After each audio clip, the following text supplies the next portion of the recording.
U.S. accuses Visa of monopoly in debit cards. The financial giant, which processes the majority of debit card spending in the United States, unfairly imposed fees on merchants and deterred rivals, the Justice Department said.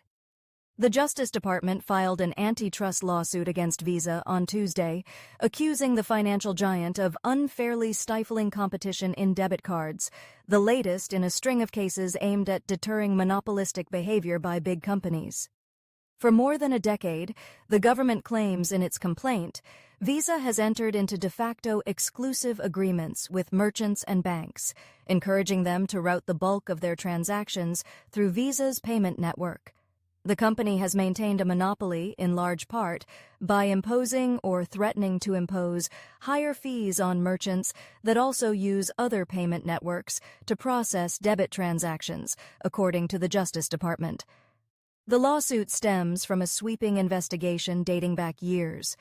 It is part of a series of efforts made by enforcers under the Biden administration to target corporate middlemen, which it says needlessly increase fees, and take aim at power wielded by companies spanning technology to agriculture. President Biden in 2021 rolled out an executive order that made aggressive antitrust enforcement a pillar of his economic policy. Visa is a very big middleman. It processed $3.8 trillion in U.S. debit transactions in the year through June, generating over $7 billion in processing fees per year, the Justice Department said. Those account for more than 60% of all such transactions.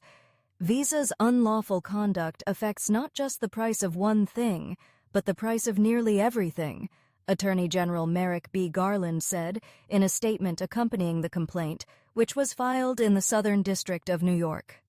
Visa's fees, which are largely invisible to the public, are paid by merchants and can be passed on to consumers, hitting younger and lower-income Americans the hardest. Benjamin Miser, the Justice Department's third-ranking official, said at a press conference on Tuesday.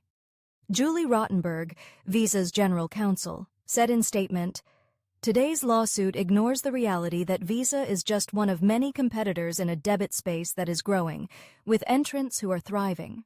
Ms. Rottenberg added, "This lawsuit is meritless, and we will defend ourselves vigorously." The antitrust violations outlined in the government's complaint encompass all debit transactions using a physical card, as well as online or app-based purchases. Suppressing alternative card networks, which connect a cardholder's bank to the merchant's bank when a purchase is made, has reduced competition in the market and slowed innovation in the debit payments ecosystem, the Justice Department said. The government also claims that Visa has deterred other companies, such as PayPal and Square, from entering the debit card market. It says that Visa has paid financial technology companies to be partners, rather than let them evolve into rivals, citing internal Visa documents. Visa abuses its monopoly power to thwart existing debit rivals and buy off would-be rivals at the expense of consumers, merchants, banks, and the competitive process itself. Doha Meki, the principal deputy assistant attorney general at the Justice Department's Antitrust Division, said in a statement, "The department's concerns with Visa are long-standing. Its Antitrust Division in 2020 sued to block Visa's $5.3 billion deal to acquire the financial technology firm Plaid, arguing that Visa intended to stamp out a nascent rival."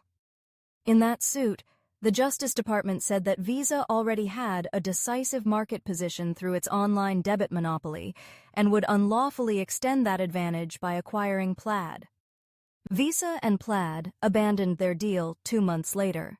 Federal antitrust regulators have scrutinized MasterCard, too, over allegations that it has illegally suppressed competing debit payment networks. Visa and MasterCard together dominate the payments industry and have fought allegations that they maintain a duopoly. Last year, the Federal Trade Commission reached an agreement with MasterCard that requires the company to share customer account information with competing networks and allow merchants to choose between rival networks. The Justice Department has not yet decided what it will require from Visa to resolve the lawsuit, said a senior Justice Department official who was not authorized to speak publicly. Analysts at Wells Fargo said they believe the review will play out over a long period of time, adding that Often these situations get resolved with manageable mitigation. Shares of Visa fell more than 5% on Tuesday, their steepest daily decline this year. The lawsuit comes amid a broader focus by regulators on the finance industry. This month, the board of the Federal Deposit Insurance Corporation voted in favor of putting in place more stringent guidelines for evaluating bank deals. The same day, the Justice Department announced it was withdrawing from a framework established in 1995 that had guided how it had evaluated deals. The move will most likely toughen its scrutiny of banking mergers. These actions in tandem send mixed signals about how officials will handle Capital One's pending $35.3 billion acquisition of Discover Financial Services, which banking regulators are currently reviewing. On the one hand, they could signify intense scrutiny of the industry by regulators. On the other, the lawsuit against Visa could draw attention to an argument made by Capital One and discover that merging would create a stronger competitor to Visa and MasterCard. The Biden administration recently faced a setback when a move by the Consumer Financial Protection Bureau to cap late fees on credit card payments at $8 a month was temporarily blocked by a federal judge. Last week, former President Donald J. Trump revived the debate by proposing a cap on credit card interest rates. In their crackdown on corporate intermediaries and junk fees, President Biden's antitrust enforcers have also taken on companies including Live Nation Entertainment, which owns Ticketmaster, and RealPage, a maker of property management software.